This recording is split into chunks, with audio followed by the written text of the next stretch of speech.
Thank you very much. Thank you, Jim, and thank you, Neil. My wife, Jane, I think everybody knows. Thank you.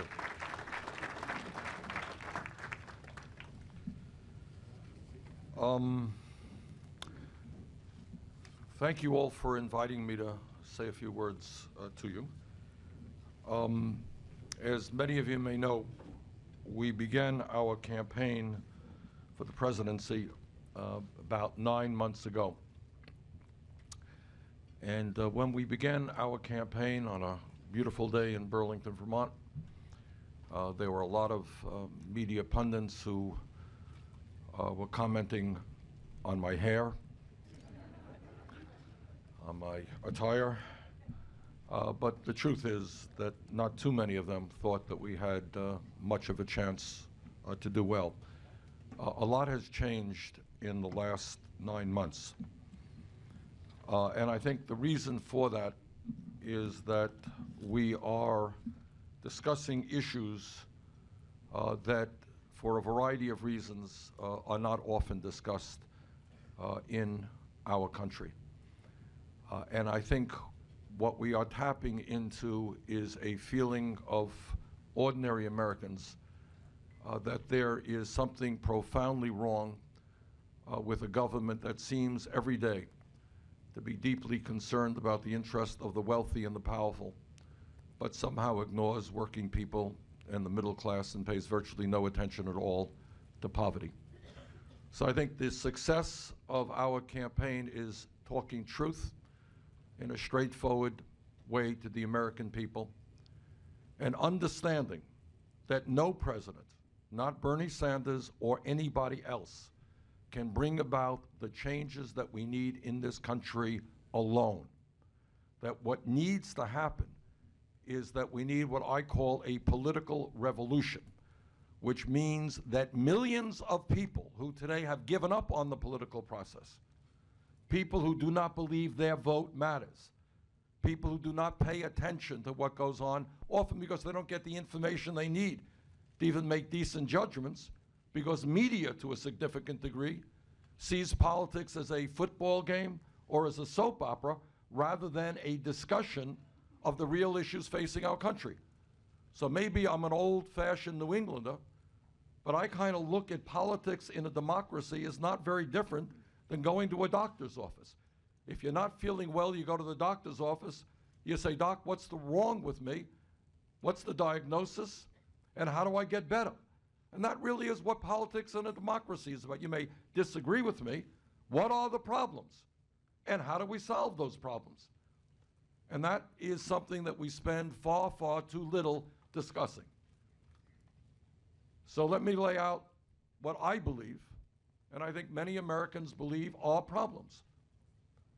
When we talk about our great country, intrinsic in what we talk about is the understanding that historically, what America is about is fairness, is democracy, is everybody having a fair shot. That's kind of what we mean when we talk about America. That's what we grew up believing, that's what we learned in school. So then we gotta lay issues out on the table, and I want you to think about it. Is it fair? Is it appropriate? Is it American that we have more income and wealth inequality than any major country on earth today, and it is worse in America than any time since 1928. Why is that? Why is that? Did some terrible natural disaster hit America? No. In fact, what has happened, as everybody in this room knows, is technology has exploded in the last 20 or 30 years. Most people are producing much more. Worker productivity is going up. All of you are producing more because you have the tools to produce more. If that is true, why does it happen that millions of people today, in inflation adjusted for dollars, are earning significantly less than they did years ago? You want to know why people are angry? The median male worker, that man right in the middle of the economy, is earning $700 less in inflation adjusted for dollars than that person did 41 years ago. 41 years ago, woman earning $1,000 less in inflation adjusted for dollars than she did in 2007. Well, maybe we should have some discussions about that issue. Why? What's going on? In terms of wealth distribution, you tell me whether you think America should be the country where the top 1/10 of 1%, not 1%, 1/10 of 1% now owns almost as much wealth as the bottom 90%. Is that the America we grew up believing in? Is that the kind of country we think we should live in? 1/10 of 1%? Owning almost as much wealth as the bottom 90%?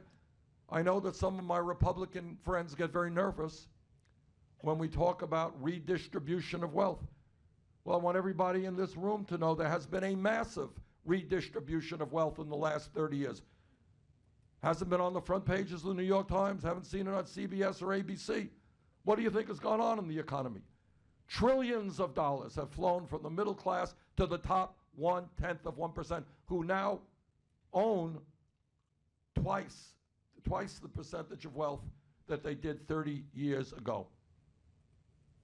Today in America, we have the top 20 people, 20 wealthiest people, owning more wealth than the bottom 50%, 150 million people. Today in America, you got one family, the Walton family of Walmart, owning more wealth than the bottom 40%. And when I talk about our economy, I use a term called a rigged economy. People like Elizabeth Warren and I use that term. What does that mean, a rigged economy? Let me give you one of many examples. Walton family is the wealthiest family in America. They own Walmart. You all know that. It turns out that the Walton family, in my view, is the major recipient of public welfare in America. What do I mean by that? What I mean is that the wages they pay their workers are so low that many of their workers, and they, by the way, are now the largest private sector employer in America, that many of their workers are on Medicaid, are on food stamps, or are in subsidized housing, which you are paying for in your taxes. Your taxes go to pay for Medicaid and food stamps and subsidized housing. A rigged economy is when the middle class of this country pays taxes to subsidize the wealthiest family in this country, because the wealthiest family in this country are paying their workers wages and benefits that are too low. That's called a rigged economy. Now that is distribution of wealth. What about distribution of income? What's going on? Now, I come from across the river, but I think the story here in New Hampshire is not any different. Tell me why in the year 2016 so many people in New Hampshire and so many people in Vermont should be working not one job but 2 jobs, 3 jobs, trying to cobble together some income and some health care. Why is that? Why does that have to be? And the answer is that, of course, wages are too low, and many people are struggling to get some health care in addition. Today we have a federal minimum wage of $7.25 an hour. Now you can do the arithmetic as well as I can, but you can't make it today, not on $7.25, not on $9, not on $10 an hour. An individual cannot make it, and certainly a family cannot make it. And that is why, in my view, we have got to raise the minimum wage to a living wage.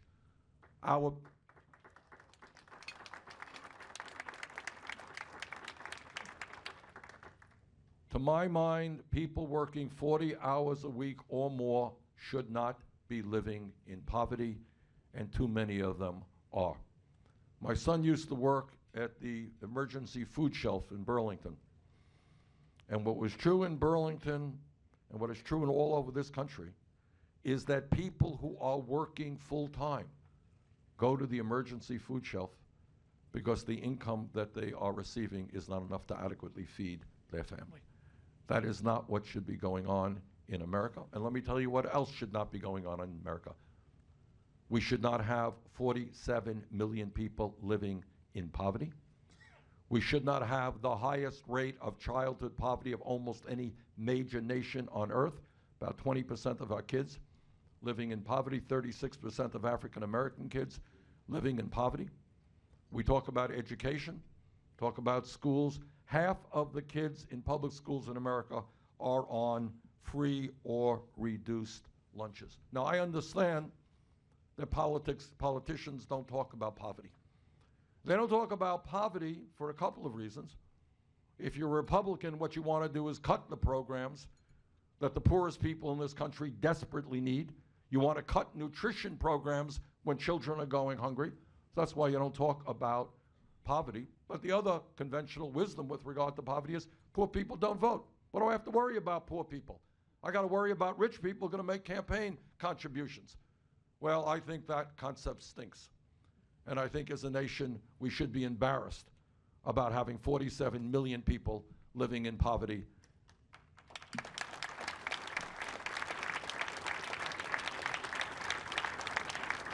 And let me talk about something else that doesn't get a whole lot of discussion. And one of the fun things about running for president is that you can sometimes, not always, the media is pretty obstinate about this, but sometimes you can force discussion on issues that are often ignored. Okay, kind of the media looks at the world from here to here, but sometimes with a little bit of luck you can broaden that discussion and get it outside of the soap opera and the baseball game. All right? Unemployment in America. Now, let me give you the good news, and it is very good news, as I think everybody here knows. When President Bush left office, we were losing 800,000 jobs a month. Everybody remembers that, 7 years ago.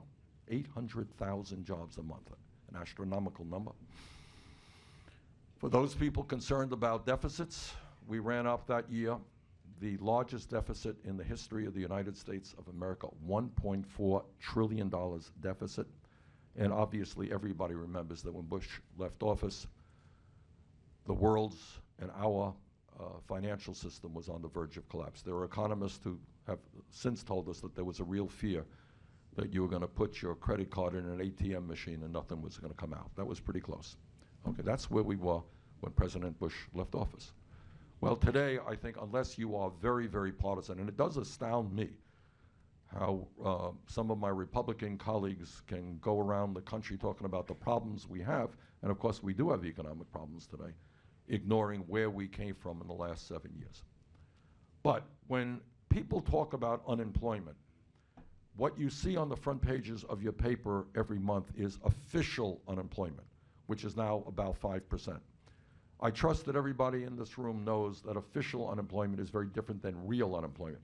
There's another government statistic that comes out at the same time, but does not often get reported, which looks at unemployment not only for those who don't have jobs, but those who are working part-time when they want to work full-time, and that's a lot of people in this country, and those people in high unemployment areas who have given up looking for work. When you add all that together, you got 9.9% unemployment, which is a serious problem.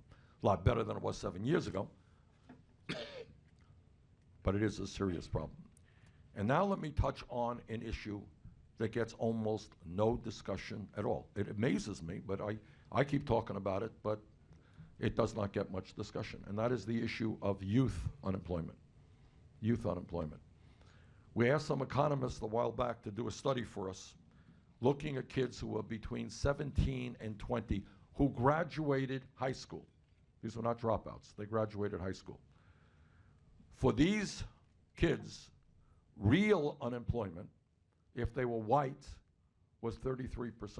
All right? Kids graduating high school, going out looking for work, 33% were unemployed or underemployed. If they were Latino, 36%. If they were African American, the number was 51%. Now that is a crisis, but don't you think it's a little bit amazing that nobody talks about this issue, that it doesn't get the kind of coverage that it deserves? I do. I keep talking about it, doesn't get written much by those guys. But it's a huge issue, and I'll tell you why it's a huge issue. It's a huge issue for two reasons.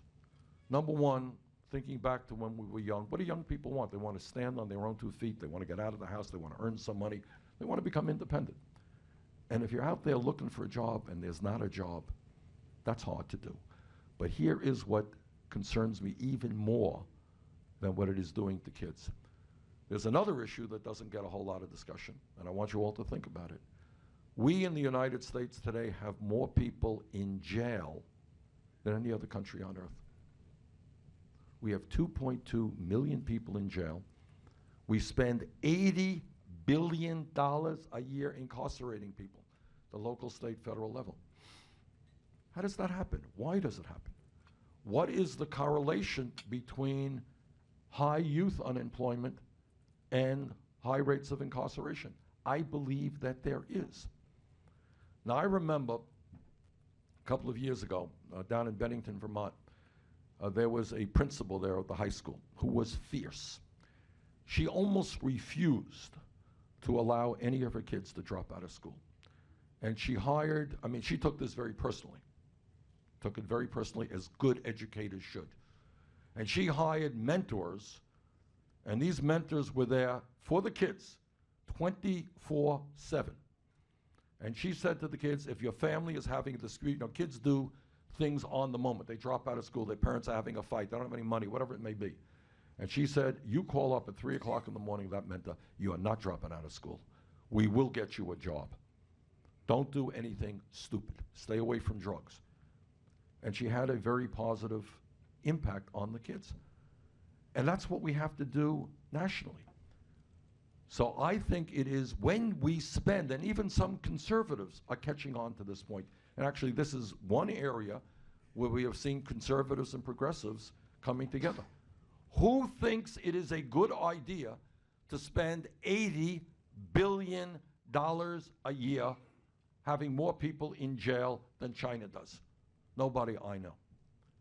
So what we should be doing, to my mind, is doing exactly what that principal in Bennington, Vermont was doing, and that is we should be putting our emphasis and our money into education and jobs for young people, not jails or incarceration.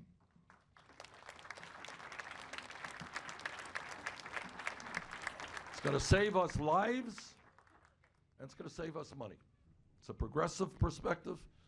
It is a conservative perspective. And let me talk about, when I talk about jobs, let me talk about what I think we should do and how we should pay for it. One of the arguments against me in this campaign is I'm a really nice guy, I'm Santa Claus, I want to give away a lot of free stuff, but I don't pay for it. Well, we do actually pay for it. We have today a situation where our infrastructure, our roads, our bridges, our water systems, and I'm not just talking about Flint, Michigan, it's true, varying degrees all over this country, wastewater plants, airports, our rail system, increasingly falling further behind Europe, Japan, even China in some respects, levees, dams. Everybody knows that we need to make a huge investment in rebuilding our crumbling infrastructure. There is no debate about that. The American Society of Civil Engineers, what a sexy name that is. But these guys are the people who study the issue.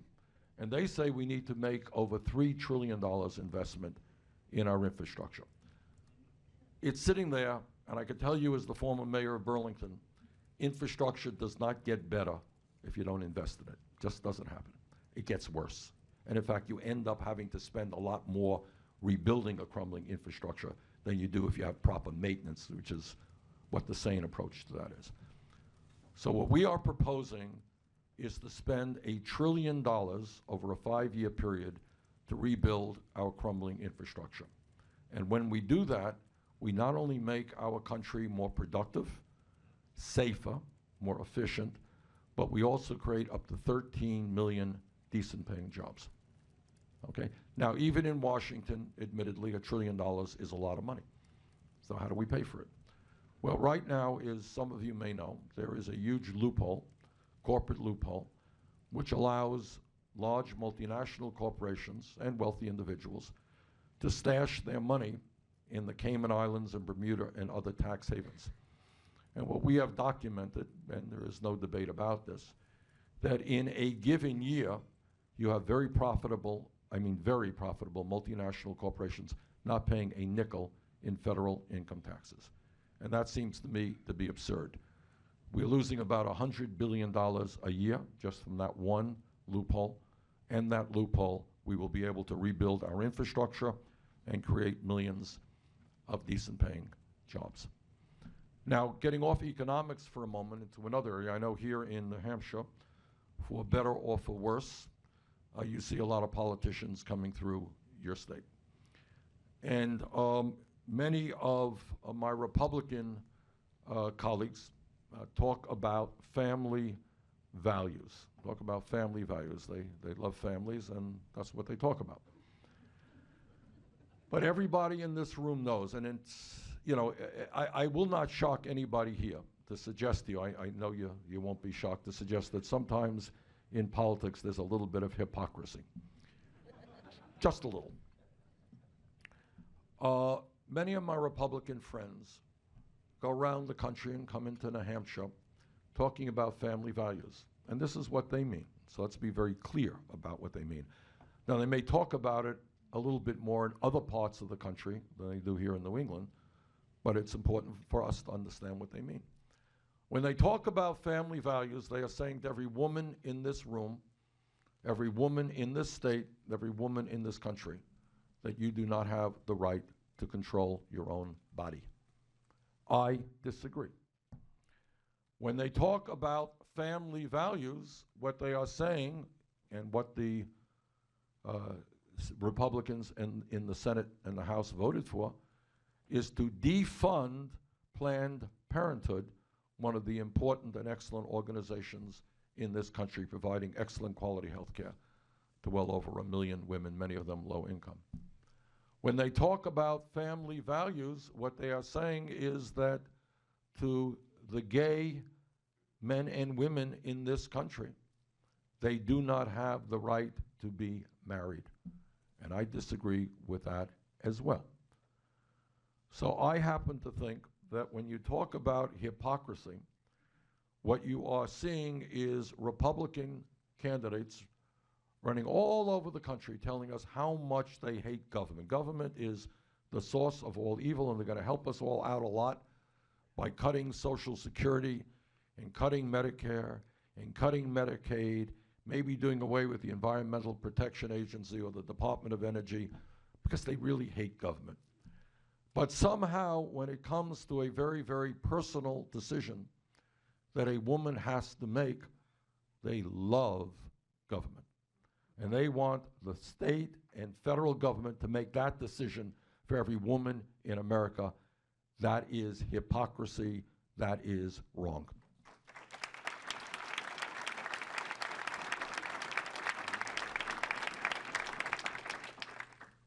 Jane and I have been married for 27 years, and there's nobody I know who believes more in family than Jane does. We have been blessed with 4 great kids, including one who lives here in New Hampshire with his 3 kids, and we have 7 grandchildren in total. And needless to say, they are beautiful grandchildren. So we believe in family, and we believe in family values. But when I talk about family values, we are raising an issue that up to recently has not gotten a whole lot of discussion. And that is that the United States is the only major country on earth, and in fact, one of the very few countries on earth that does not guarantee paid family and medical leave. Do you all know that? See, one of the things that we have got to overcome, I think, is looking at the status quo and thinking it is normal. And taking a hard look at what goes on around the rest of the world. This is what paid family and medical leave means. It means that today, if you are a woman in New Hampshire or Vermont, and you are giving birth, a momentous day for anybody who's had kids here, but if you are that mom, and you are working class or you are a lower income mom, what happens? You give birth today, and maybe a week from now, or maybe 2 weeks from now, you are forced to go back to work in order to earn income to take care of your family. So what you are seeing in reality is mothers being forced to separate themselves from their newborn babies. This is the only major country on earth where that occurs. And as I said, one of the very few countries in the entire world, poor countries, make sure that moms can stay home with their babies. And what happens if today you get a phone call that your kid is sick and you need to go home? Are you guaranteed the right to stay home or spend time maybe with your dad who may be dealing with Alzheimer's? In this country, you're not. Only major country that does not allow that. There is legislation now in the House and the Senate, supported strongly by many Democrats and by me, which guarantees paid family and medical leave for 3 months at 2/3 pay with a cap. It will cost the average worker in America an increase in payroll tax of $1.61 a week. I think that that is a good investment, and as president, I will fight to have the United States join the rest of the industrialized world and guarantee paid family and medical leave for our working families.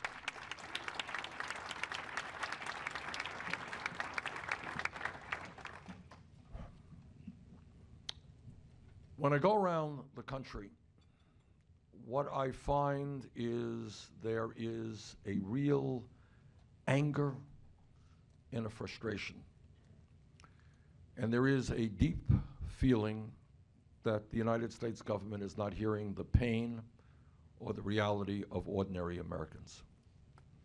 Ordinary Americans having a hard time finding affordable child care, finding a hard time getting decent jobs, having a hard time being able to send their kids to college, having a hard time paying for health care. These are the realities, and people look to Washington, and Washington is living in a very, very different world. And then on top of all of that is the issue of fairness, is the issue of a rigged economy, which essentially means that ordinary people are working longer hours for low wages, when almost all new wealth and income is going to the top 1%. And there is the issue of wealth and power, which dictates what goes on in America. You know, what we are, especially in New England maybe, you know, we have town meetings, somebody is rich, somebody is poor, but the general feeling is everybody should have a say. You know, should be a little bit of equality here. When people look at Wall Street, what they see is a rigged economy. What they see is a corrupt campaign finance system. And what they see is a broken criminal justice system, all wrapped up in Wall Street, okay?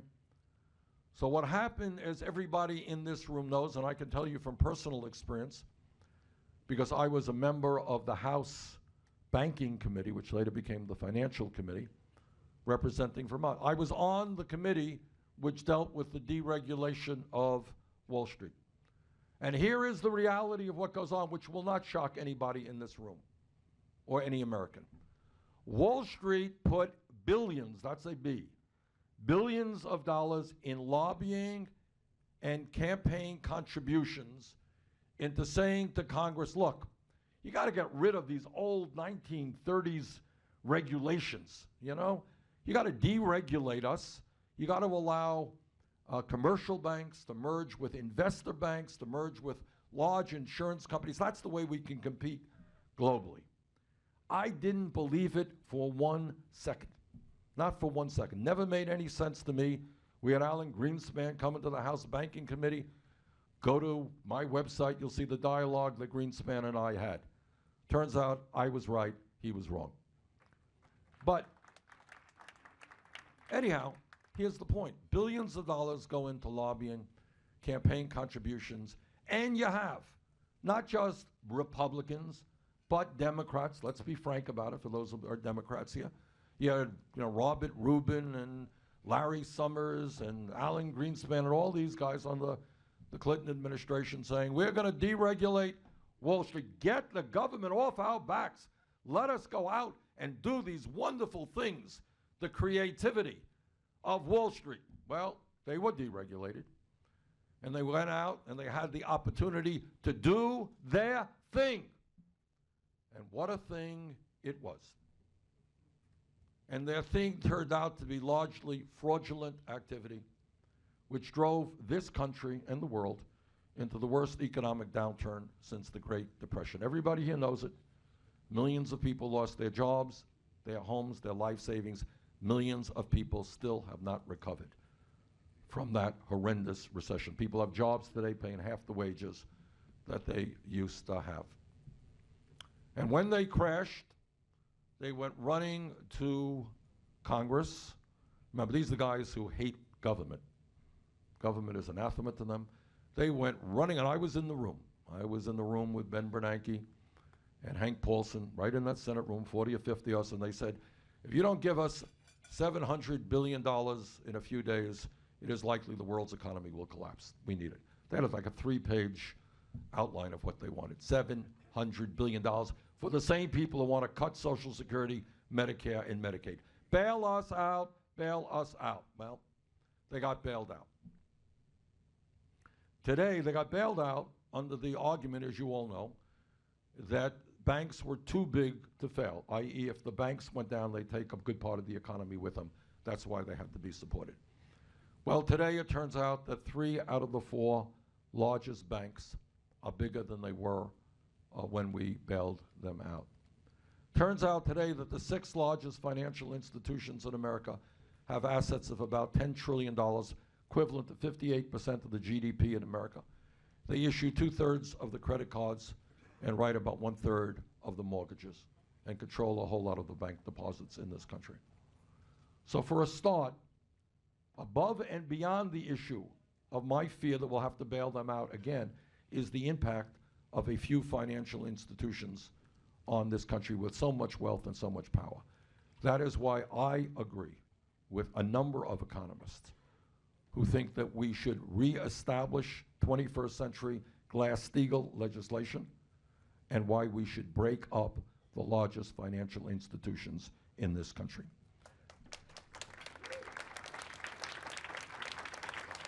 What I want to see is a financial system which is not an island unto itself, whose main goal is simply to make as much money as it can for themselves. I want to see banking become boring again. Remember boring banking? Small business goes to a local bank knows the business person, makes an affordable loan, helps people buy homes. That's the kind of banking I think we need, not a system which is geared to allow for the creation of incredibly complicated, esoteric financial tools that nobody understands that are often fraudulent. But let me tell you a story which I think encompasses why the American people, in one brief story, are so angry and disillusioned with the political process. Okay, I want you to hear this just for a second. Goldman Sachs, you know, is one of the major financial institutions on Wall Street. A couple of weeks ago, you may have noticed, didn't get a whole lot of attention, it got some. Goldman Sachs became another bank to reach a financial settlement with the US government. They agreed to pay a fine of $5 billion. Goldman Sachs, not a lot of money, but for most people, a sizable chunk of cash. $5 billion. Now, why did they do that? Because obviously they were guilty of selling packages of worthless subprime mortgages. Now, they paid their fine of $5 billion. Now, what about Goldman Sachs? What does this represent? And by the way, not just Goldman Sachs. I'm using them as the latest example. You can go to other ones as well. All of you are familiar with the phenomenon, the concept of revolving door. You all know what a revolving door is. What a revolving door means is that very powerful special interest have people go into government to represent their interests, and then when they're finished with government, they go back into the private sector. In the last 25 years, Wall Street, Goldman Sachs has given this country 2 secretaries of Treasury, one under the Republican administration, one under a Democratic administration. And they have provided dozens of very high-level people in government. That's political power. Think about it. You own a business, and you say to Joe, hey, Joe, I want you to take a few years off, go work in government, and then you come back. That's a lot of power. You have your guy in government, all right? So they pay a $5 billion fine. They have, over the last number of years, had many, many people in the highest places in government. What else do they do? Well, they make huge campaign contributions. They have meetings just like this, where what they do is bundle money, or now with super PACs, they can provide huge amounts of financial support to the candidates that they like. That's what they do. And then in addition to all of that, there's something else that goes on that galls the American people. Probably even deeper than the role of money in politics. Goldman Sachs just reached a $5 billion settlement with the United States government for illegal activity. Today, some kid here in New Hampshire or Vermont gets picked up with marijuana.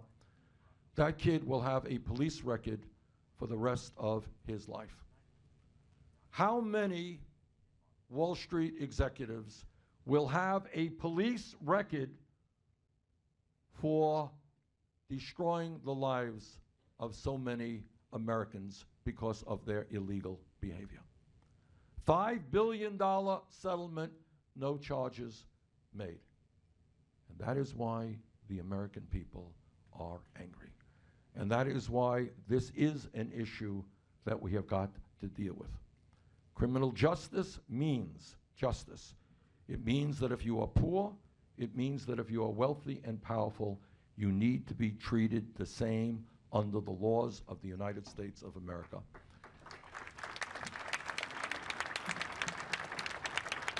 And if elected president, I will do my best to make certain that that happens. Now, when we talk about what goes on in our country today, it's not only a rigged economy. People working longer hours for low wages, almost all new income and wealth going to the people on top. It is a corrupt campaign finance system. If you didn't hear me correctly, I said corrupt campaign finance system, which is undermining American democracy. Now, I want you all to think about it, okay? We may disagree here. Somebody disagrees with me, that's fine. I love democracy, I love debate.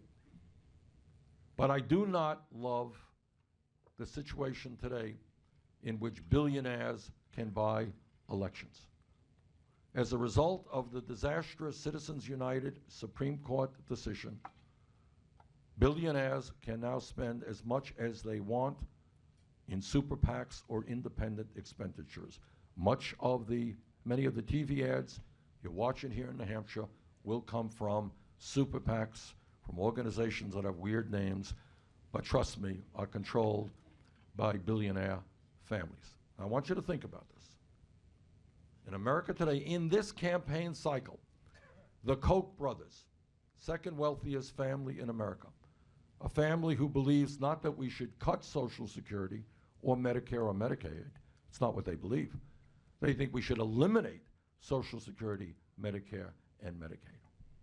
This family, along with a few other billionaires, will be spending at least, in my view, $900 million on this campaign cycle to elect candidates who represent the rich and the powerful. Anybody here think that that is what American democracy is supposed to be about? I don't. I think it is undermining American democracy, and one of the reasons I think our campaign is doing well, and I don't say this boastfully, but we have received, up until this point, 3.5 million individual contributions. That is more individual contributions than any candidate in the history of the United States of America up until this point in a campaign. And I think one of the reasons that we received so many contributions, and by the way, it has blown my mind, never in a million years that I believe this would have happened. One of the reasons is not only because people are sympathetic to my point of view, I think that's true, but there's another point. And people are saying, you know what, Bernie, I don't have a lot of money. I'm just middle class or I'm working class. I'm going to send you an average check of $27. That's our average contribution. Because I think it is awful that billionaires are buying elections. $27 is not a whole lot of money. But if it helps you stand up to people who are trying to buy elections, here's my $27. And I appreciate that very much. So what do we have to do? Okay.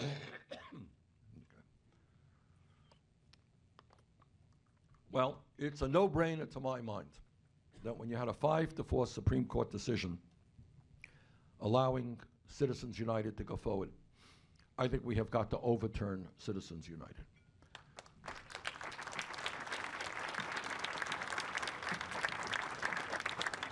So here is a promise that I make to you, and that is that no nominee of mine to the Supreme Court will get that position unless he or she makes it publicly clear, crystal clear, that they will vote to overturn Citizens United. And let me go a little bit further, and maybe it's because some New England are here. I am a passionate believer in democracy. I really am. And I've run, as some of you know, in Vermont, in a lot of races. Sometimes I lose, sometimes I win. But I've always enjoyed people debating issues, getting involved in the political process.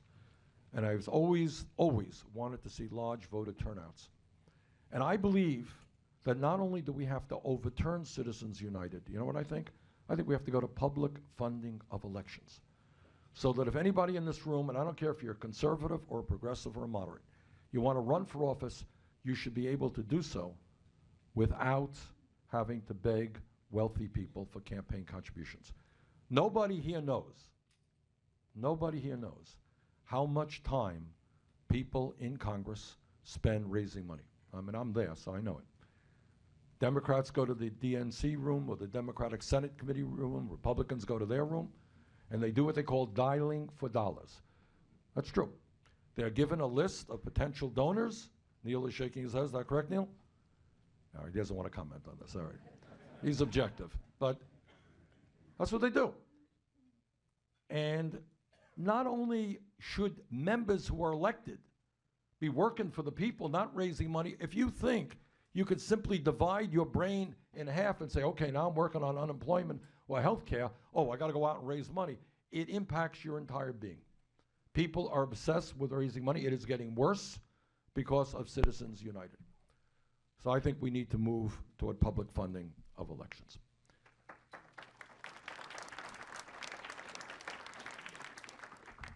Okay, here's another radical idea, all right, while we're at it.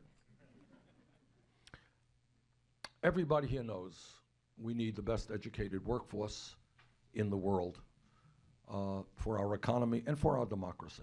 And everybody here, I think, knows that we once did have that. We don't have it today. Today, you have hundreds of thousands of bright, qualified young people who want to get a college education but are unable to do so for one reason, and that is their families lack the money. And you got millions of other people, and this is unbelievable. I mean, I knew about this issue, but I really did not know until I began running for president how significant it was. And this is a huge burden of student debt. Every place I go, every speech that I give, I say to people, tell me, how many of you are dealing with student debt? Whoop, everybody's hands go up. And the numbers that come out, I think last night we did a rally, and a woman jumped up and said I had $150,000 in debt. Talked to a woman in Burlington, Vermont a couple of years ago, $300,000 in debt for the crime of going to medical school. Saw a kid in Iowa last week, $60,000 in debt after 2 years of college, dropped out. Okay, that's crazy stuff. I mean, if you want to have a well-educated workforce, which everybody does, you should not penalize people because they're trying to get that education. What does that mean? It means, in my view, that when we talk about public education, it is no longer good enough to be talking about first grade through 12th grade. That was a great concept for 100 years.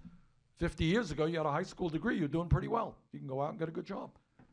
You had the education you needed to make it in the economy. That is not the case today. Today, in my view, when we talk about public education, it should include free tuition at public colleges and universities. And furthermore, we have got to deal with this issue of student debt.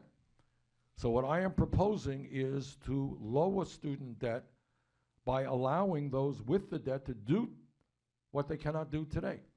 And that is, right now, they are stuck at high interest rates often. And I want them to have the opportunity to refinance those loans at the lowest interest rates available, not be stuck with 8% where you can get interest rates of 3%.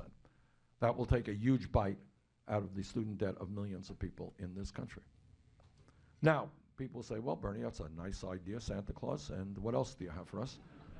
Coming down that old chimney, yeah? Okay, how are you going to pay for this one? It's an expensive proposition, $70 billion a year to do what I want to do. And I'll tell you how we'll pay for it. We're going to impose a tax on Wall Street speculation. That's how we're going to do for it.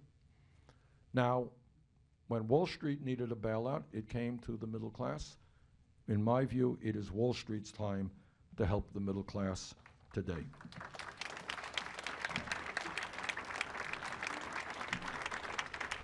And now I understand why the head of Goldman Sachs the other day thought that I was dangerous. All right, well, it's okay. What about another issue that we need to talk about? And this issue is interesting because it ties up with other issues. I am on the Senate Energy Committee and the Senate Environmental Committee. And I will tell you what I suspect everybody in this room already knows. And that is that climate change is real. Climate change is caused by human activity. Climate change is already doing devastating harm to our country and to the world. And what the scientists tell us, and I think we have got to listen to them, that we got a short window of opportunity to transform our energy system away from fossil fuel.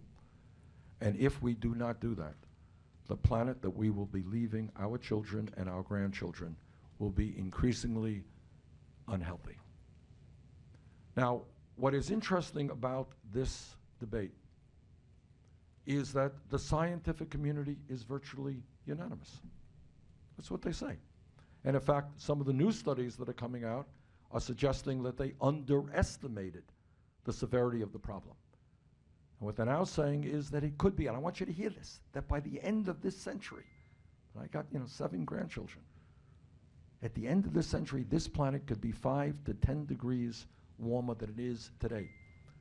That Vermont and New Hampshire will have climates similar to Georgia by the end of this century. And all of you understand what that means. It means more floods, more droughts, more rising sea levels, more acidification of the ocean, and we are in the process of destroying oceans right now. It means more international conflict as people fight over limited natural resources, water, land to grow their crops. That's what we are looking at. Now, that is a tragedy that I, if elected president, will deal with in a very, very bold way. We've got to work with China, we've got to work with India, Russia, countries all over the world. And we're beginning to make some progress, but we have to move much more aggressively. But here's the point that I want to make, which ties up with another point. I want you to think about it. How does it happen? And I gather you've had Republican candidates coming here, right? How does it happen that not one Republican candidate for president will tell you what the entire scientific community is saying? That climate change is real and that it has to be dealt with for future generations. Are the Republican candidates dummies? No. No, I serve on many committees with these guys. We talk about health care, we talk about other issues. We disagree, to be sure. But they don't go around attacking cancer researchers or Alzheimer's researchers. They listen, they ask intelligent questions. How does it happen that on this issue, they deny science? And this gets you right back to a corrupt campaign finance system. Because the day that any Republican candidate comes to this podium and says, you know what, I've read the literature, I've talked to the scientists, climate change is real, and we got to do something about it, on that day, they will lose their campaign funding from the Koch brothers, from ExxonMobil, and from the fossil fuel industry. And that is just one example of the corrupting impact that campaign money plays on our public policy. okay? And that is why we need to overturn the Citizens United and allow elected officials to deal with the real issues facing our country and not have to worry about where they're getting their money from.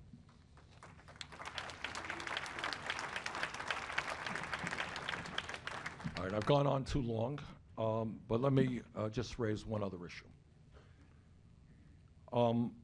What this campaign is trying to do is to ask the American people to think big and not small.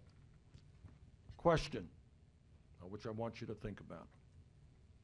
Why is the United States the only major country on earth that doesn't guarantee health care to all people as a right? Now, I'm a member of the committee that wrote the Affordable Care Act. The Affordable Care Act has done a lot of good things. It has ended this obscenity of pre-existing conditions. You all remember pre-existing conditions? 20 years from now, people will not even believe that we allowed that to happen. That if you had breast cancer, they would insure you for everything except what you needed it most. I mean, that's what pre-existing conditions were about. That's gone. We have added some 17 million more Americans into the ranks of the insured. We have done away with discrimination against women who are paying higher premiums for the crime of being a woman. All right? We've dealt with that as well. But we still have 29 million Americans without any health insurance. We still have people in this room and all over this country who are underinsured with large deductibles and copayments. We still pay by far the highest prices in the world for prescription drugs, such that 1 out of 5 Americans cannot afford the prescriptions their doctors are writing. And yet, despite all of that, we end up spending far, far more per capita on health care than do the people of any other country. I don't know how many of you know this. We are spending almost 3 times per capita more than they do in the UK, guaranteeing health care to all people there, 50% more than the French, and far more than our Canadian neighbors who guarantee health care to all people. Why is that? How does that happen? Why are we the only country on earth that doesn't say whether you're rich, you're poor, you're young, you're old, whether you're living in California or New Hampshire, guess what? You're an American, you have health care. Okay? Now, I believe in that. I believe that health care is a right of all people and not a privilege.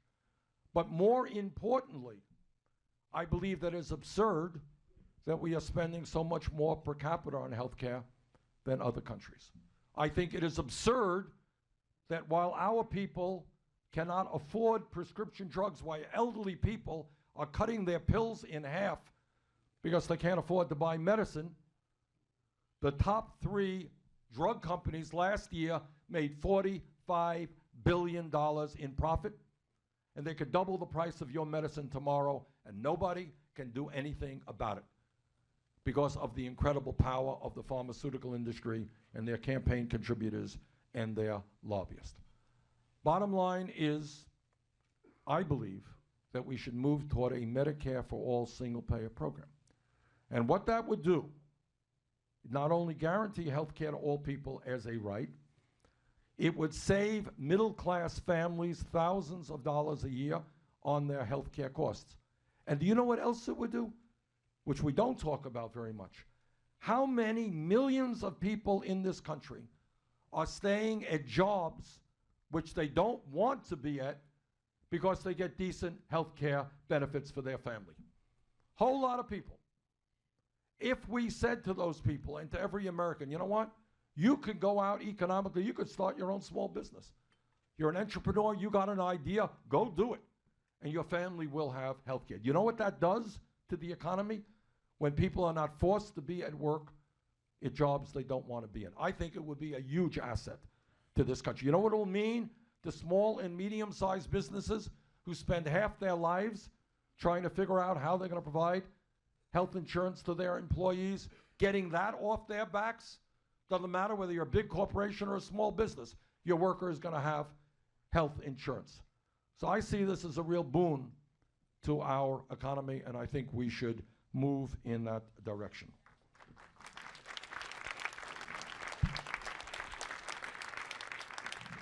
So here we are. It's 2016. We live in a wonderful, extraordinary country, but there is so much more that has to be done. And what the theme of my campaign is about is that no president can do it alone. We need the involvement of ordinary people at every level to stand up and help transform this country. So I believe that we should not have the highest rate of childhood poverty when we have more income and wealth inequality, that we should not be the only major country on earth not to have health care for all or not to have paid family and medical leave, when the 20 wealthiest people have more wealth than the bottom half of our people. I think that if we stand together and if we don't allow the Donald Trumps of the world to try to divide us up, there is no limit to what we can accomplish. And that is what this campaign is about, and that is what a Sanders administration will be about. Thank you very much for allowing